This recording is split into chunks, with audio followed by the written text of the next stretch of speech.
Morning, Facebook. We are live. It is Wednesday, the 11th of April. Hope everybody's well and enjoying. Well, here it's a cold day, but that's okay. I've got my Jurgen Klopp cup in honour of Liverpool's win in the Champions League last night, which made me very happy. So we are live on Facebook right here. We've shifted YouTube right above us, and we're also on Lemur. I believe Lemur have got their Android in beta testing, but they are definitely up and running on iOS. So download the Lemur app. It's a really brilliant social audio app. So today we're going to get through a few questions. As normal, thank you to our viewers who've kind of sent in their questions, and please do, if you've got any questions, fire them up in the comments as we're going along, and I'll try and get them answered as well. But we're going to crack straight on with the very first one. My 14-year-old son complains that we are embarrassing him all the time. At first we were probably teasing him like normal families do, but soon realised he wasn't okay with it. Now it's turned into something that affects nearly every minute with him. We're finding it very difficult to have any sort of conversation with him, and he has become very difficult at family social events. Any advice on how we can deal with the situation? Well, I suppose the first thing is, it's a normal thing for a teenager to start to feel embarrassed by the things that their parents do, where they are becoming very self-conscious and very aware of themselves and social situations, and it's very much about, for a lot of them, blending in. So it's not about being at the front, it's not about showboating or having all the attention on them. It's very much about just blending in and being normal, so to speak, I suppose. And one of the big things I'd say is that it's okay to discuss this. It's okay to name this as something that's very kind of lighthearted and, a normal reaction to becoming a teenager, that parents becoming embarrassing, I suppose it's probably happening a bit for me now with my own 12-year-old, that, I can be a bit of an embarrassment as a dad, but, and that's okay. And it's all right to kind of name that. But then this sounds like it's something a little bit deeper, a little bit more, and maybe there is something that is going on for your son where maybe he finds social situations awkward, he finds them difficult, and having to interact with you guys and be seen as part of a family sometimes can be quite difficult, and they might want to kind of be pulling away and just shy away into the corner. So it's very difficult for him to kind of reconcile this with himself, that it's okay to be around family, it's okay to feel awkward. And I think that could be something that maybe he worries about, that maybe it's not okay for him to feel awkward, when actually it absolutely is okay for him to feel awkward.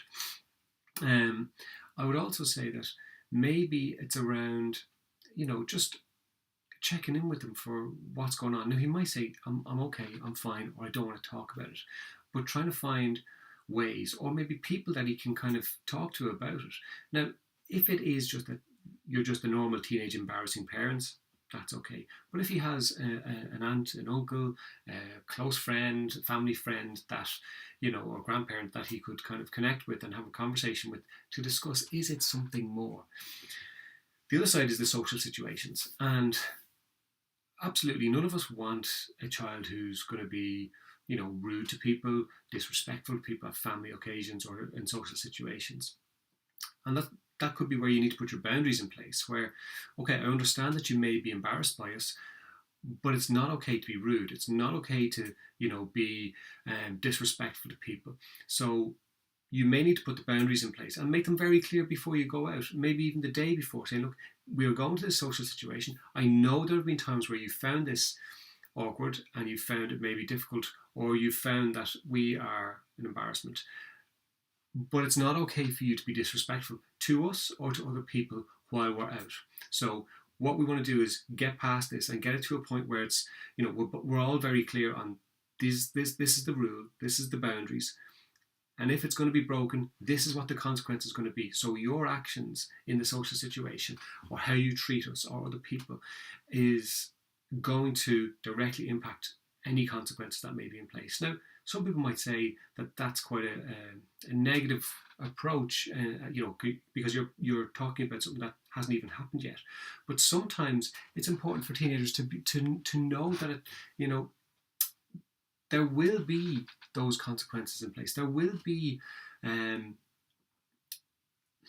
if they're disrespectful to you or to other people, that's just not okay. And the only way they're going to learn that is by having boundaries in place. So that's what I'd suggest. Put those in place.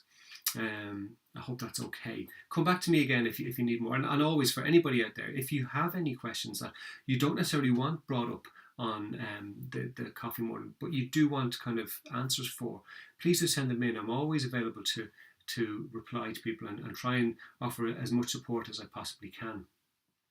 Right, I'm going to say good morning to Lisa Marie, watching while viewing the Book of Kells. Facebook Live Coffee Morning, the Book of Kells, they go hand in hand. They really, really do. It's good to see you. And Jennifer, good morning to you too.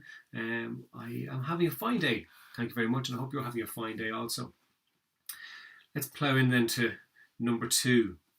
My 5-year-old child started school last September.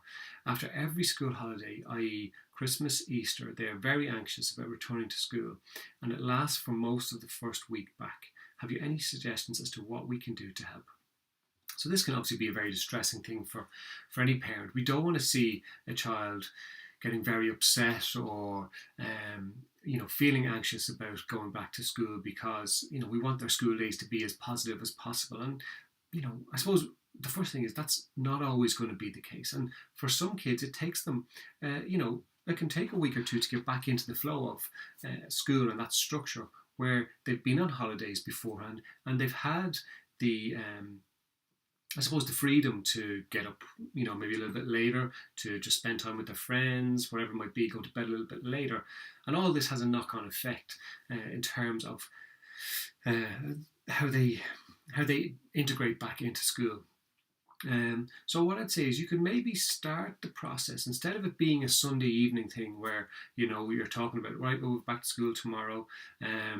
Maybe start it a little bit earlier and say, okay, what would you like for your lunch on your first day? What do you think might be a nice one to bring in with you, and bring that in on the first day? So you're starting with something positive.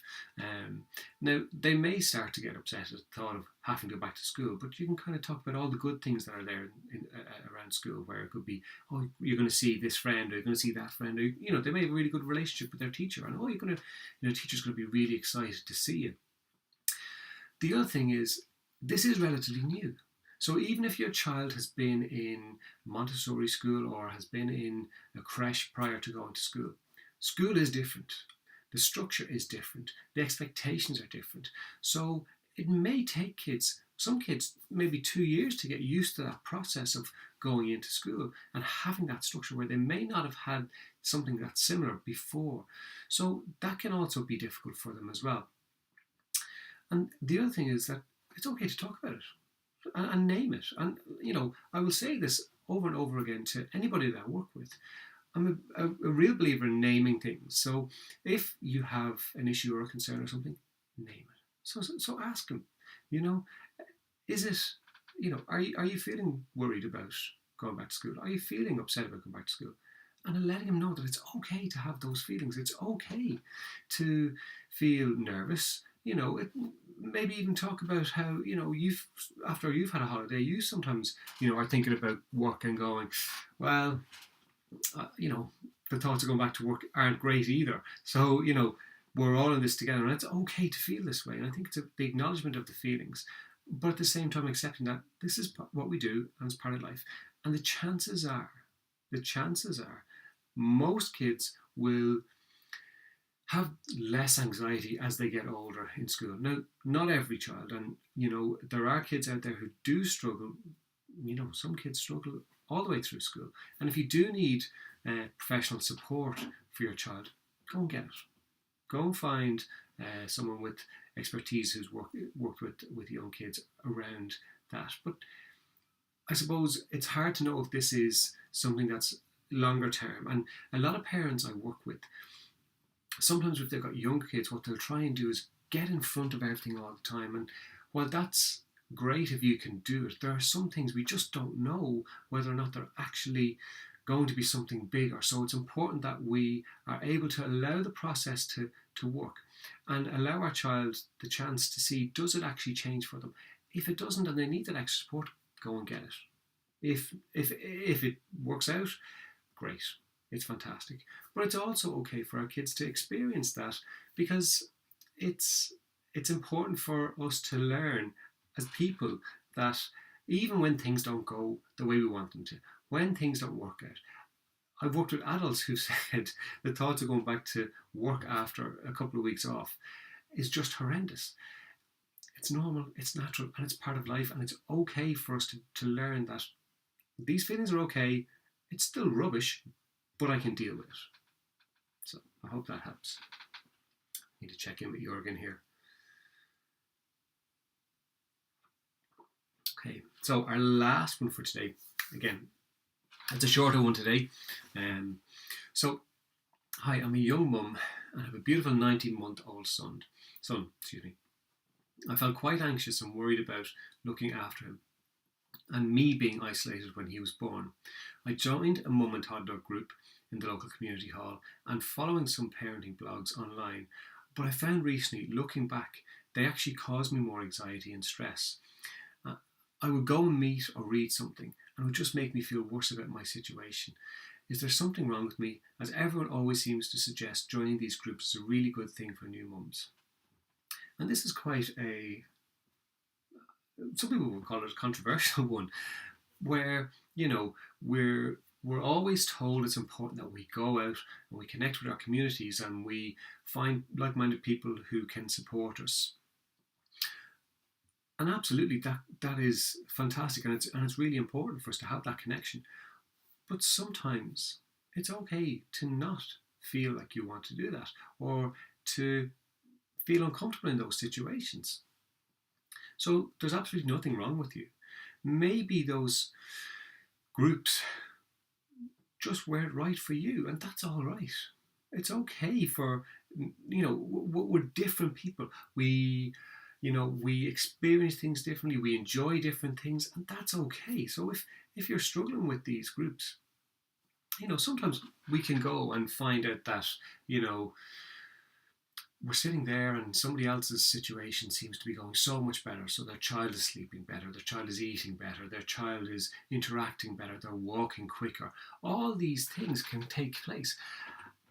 And it can add pressure to us because maybe we're feeling insecure about ourselves as parents and thinking, maybe my child isn't developing like they should, or isn't developing as I expected them, or as everybody else's child seems to be doing. But we all develop at different stages. So some kids will develop really quick and others won't. That's absolutely okay, and it's natural and normal. So the biggest thing in all of this is for you to take that pressure off yourself. You're doing the best job that you can. And, it's one of those things that I say to parents, and, some of them kind of get a bit frustrated at me when I say, your children are going to have issues. They're going to have difficulties. That's life, because every single human being on this planet has some sort of issue, has some sort of insecurity or difficulty. But just because they're not developing at the same rate as everyone else, as long as your doctor or your nurse is saying they're doing okay, physically they're doing okay, everything else will come. It will come in time.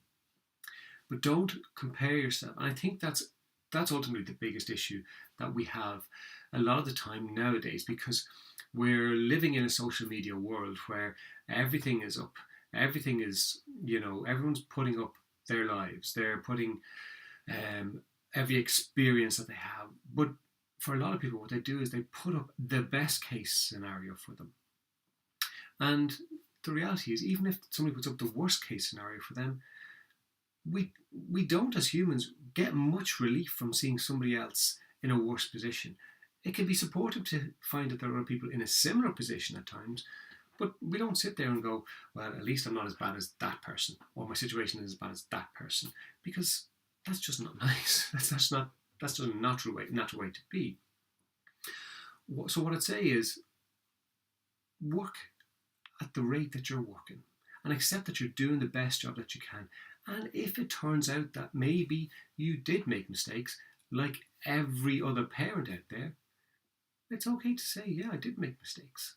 And especially on the first one, because none of us have any experience. It doesn't matter how many brothers, how many sisters, how many nieces, nephews, child minding you do, nothing prepares you for getting a child in your life that's your own, and you need to bring them up. And that weight of responsibility that we can feel. So take the pressure off. Don't worry about the online blogs. Don't worry about parenting experts. Don't worry about, mother and toddler groups. Do what works best for you. And ultimately, with every single family, I would say that you need to find the thing that works best for your family. It has to knit into the fabric of how your family works.